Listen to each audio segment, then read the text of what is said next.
Hey guys, this is Dr. Todd Johnsonbaugh, your chiropractor in Maryland. Today we're going over rows, lows, tees, and field goals. Great for strengthening the upper back, the posterior shoulder, and the rotator cuff. This works for our patients. Check with your healthcare provider if you're not a patient of ours to see if it's a good case for you. Here we go. So for rows, I can use a heavier resistance band. And we're just going to start off and you can do one or two arms. I'm just going to show you the one arm version today. We're going to pull back and pull forward. We're going to do 10 of these together. That's 2. If I'm feeling like I want to and I want to get some extra muscle tone, I can pull my arm back like this. Full range of motion. Now what I'm doing also is I'm active standing. So my muscles are and my legs are flexed a certain way. As I'm going through this motion, my shoulder blades are pulled back and I'm reaching through the crown of my head. That's 8, 9, 10. Let's go for 12 today.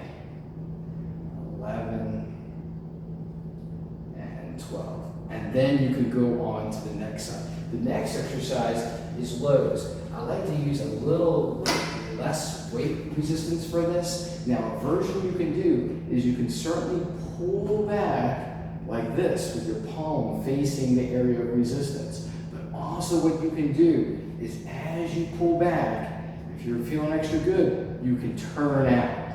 And as you turn out, you're getting that rotator cuff muscle action right up there at the shoulder. That's 4. I'm going to go back because of the handles, just as a simpler way of showing it. 5, 6, 7,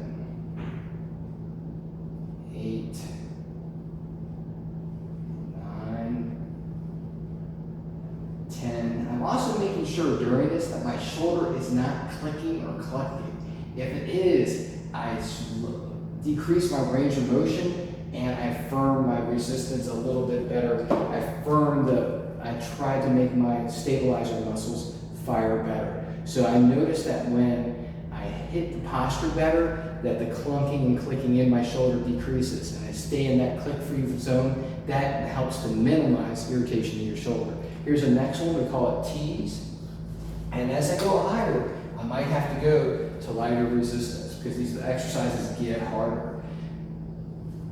This is also called horizontal abduction. And again, if I want to add that rotator cuff component to it, I can at the very end turn out my entire arm, or I can turn out the start and do this. And this adds that posterior shoulder component. Obviously, I'm trying to keep my shoulder blades from coming up as I reach to the crown of my head. That's 6 and 7. And 8. Keeping my core firm because I'm active standing. And 10. Again, lifting through that crown of the head as much as I can as I keep my shoulders drawn down. Whew. I'm getting tired. We're almost done. We've done rows, we've done lows, we've done tees, and now field goals. Field goals is the action. I'll show you on both arms. I'm keeping that 90-degree angle here and a 90-degree angle in my shoulder as I rotate up. Again, you can do 1 or 2 at a time, and I'm going that action. This I use a very light resistance band for. And here we go. Setting the tush, active stand, setting my core, shoulders down, reaching through the crown of my head. Here we go.